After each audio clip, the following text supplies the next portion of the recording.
In a world full of noise, what if the answers were already written within you? Welcome to Veda Visions, A timeless guide to master your mind, face life's battles, and live with purpose. Subscribe for weekly insights into your spiritual evolution. So let's begin today's journey. Stick with me till the end, and don't forget to comment. All right, let's talk about karma. We all know the saying, right? What goes around comes around. But what if that simple phrase doesn't even begin to tell the whole story? Today, we're going to explore a much deeper and honestly, a much more empowering view of karma. One that suggests maybe, just maybe, it's not the life sentence we've been led to believe. And that right there is the big question for this whole explainer.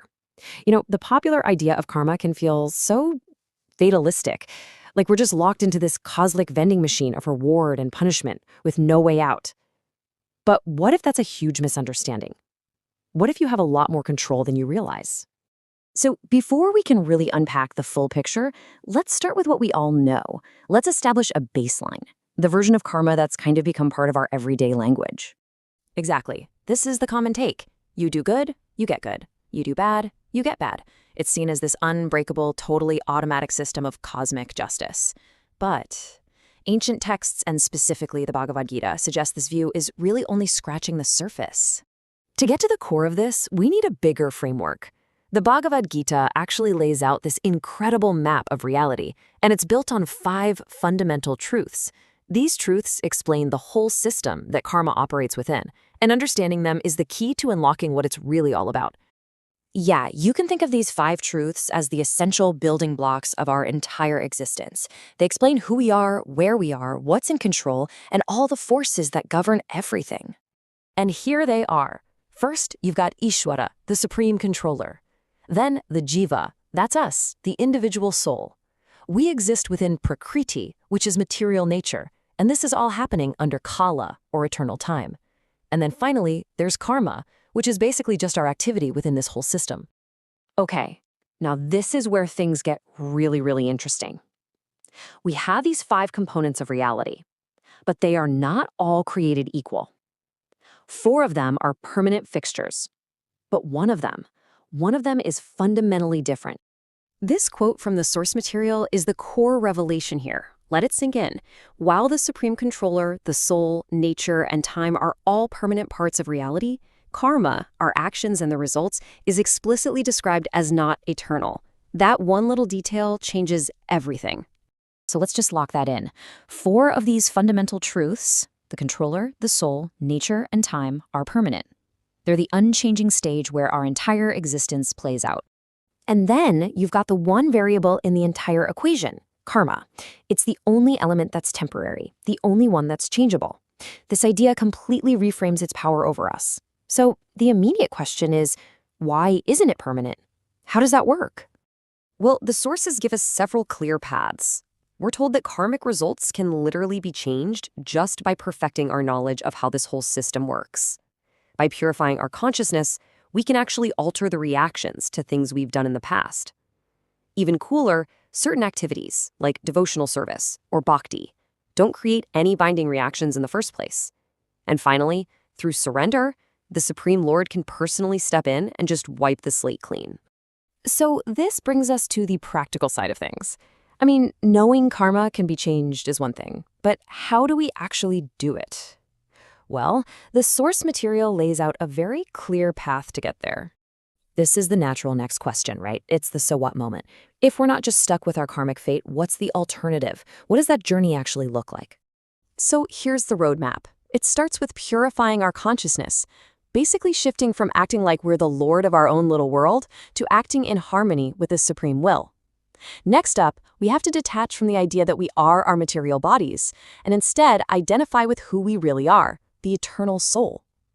The third step is about action, engaging in devotional service, like hearing and chanting. And finally, and this is crucial, it's recommended to find an experienced spiritual master to learn the practice the right way. So, this path leads us to the ultimate goal of the entire philosophy, and it's about moving beyond this whole cycle of action and reaction.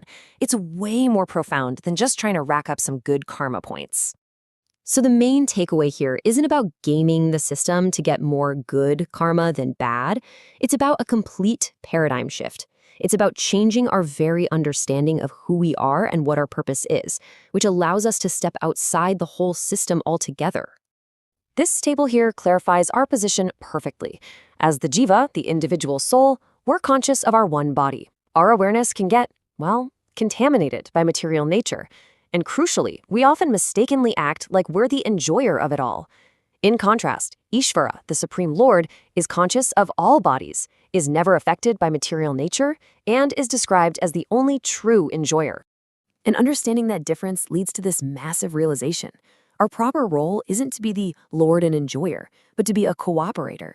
It's a huge shift from seeing ourselves as the center of the universe to seeing ourselves as a vital part of a much larger, harmonious whole. The source material uses a simple analogy to make this really clear. Think about it. A part of a machine has to cooperate with the whole machine for it to work. Or think about how your hand works to feed your stomach for the benefit of the entire body. In the same way, our role is to cooperate with the Supreme.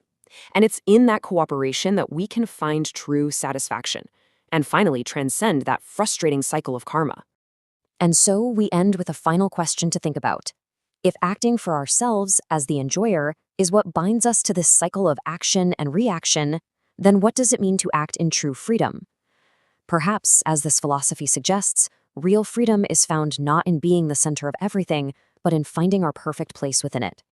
Hey everyone, so today we're going to tackle a word we all think we know, karma, but we're going to look at it through a very specific lens, the Bhagavad-gītā. And I think you'll find that its perspective might just flip everything you thought you knew about action, reaction, and destiny completely on its head.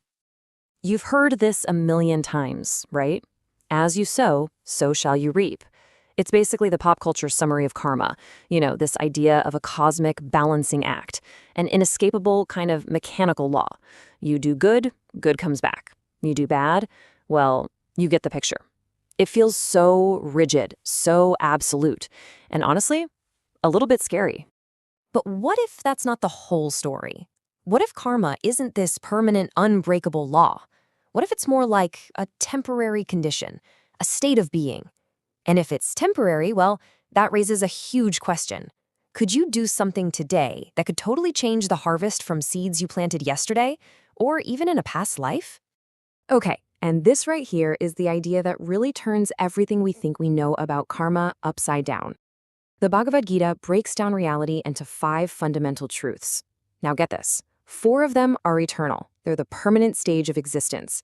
But the 5th one, karma, it's the only one that's not. It's temporary. And that little detail is the key that unlocks a completely different way of looking at our lives. All right, so to really grasp why karma is the odd one out here, we first have to get a handle on those other 4 truths, the ones that are eternal. Let's lay out the whole framework.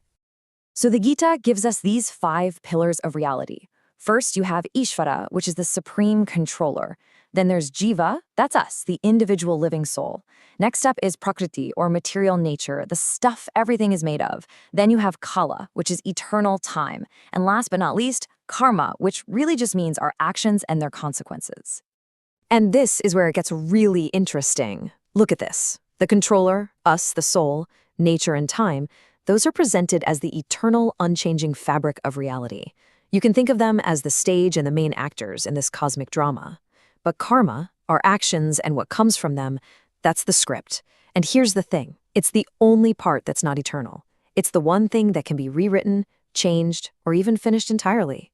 Okay, so if karma isn't this permanent thing, then why does it feel so inescapable, you know?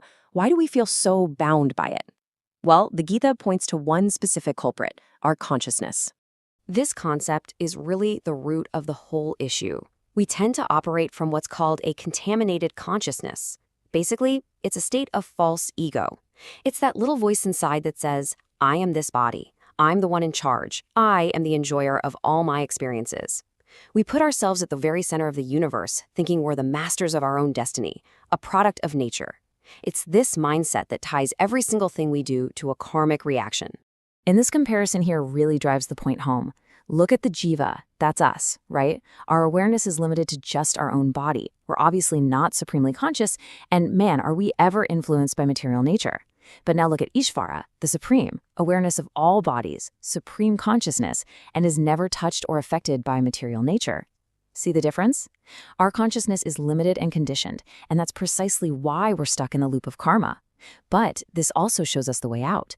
If we can change our consciousness, then we can change our karma.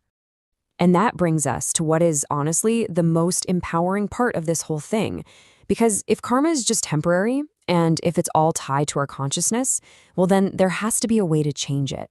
And there is. Let's check out this pathway to freedom. So the Gita lays out this 4-step journey. Step 1, you've got to purify your consciousness. That means moving away from that me, false ego. Step 2 is to back that up by gaining proper knowledge. Understanding these 5 truths we've been talking about. Then, step 3 is about shifting how you act, performing your duties, but in a state of devotion, or bhakti, without being attached to the selfish results. And the final step, surrender to the divine. And this all leads up to one of the most powerful promises in the entire text. Lord Krishna makes this incredible statement here. He essentially says that if you can truly surrender, he will personally step in. He will deliver you from all your past sinful reactions. Good, bad, ugly, the entire slate can be wiped completely clean. It's an incredible offer. When you really let that sink in, it totally reframes the entire goal of life, doesn't it? It stops being about meticulously trying to balance some cosmic checkbook, hoping our good deeds finally outweigh our bad ones.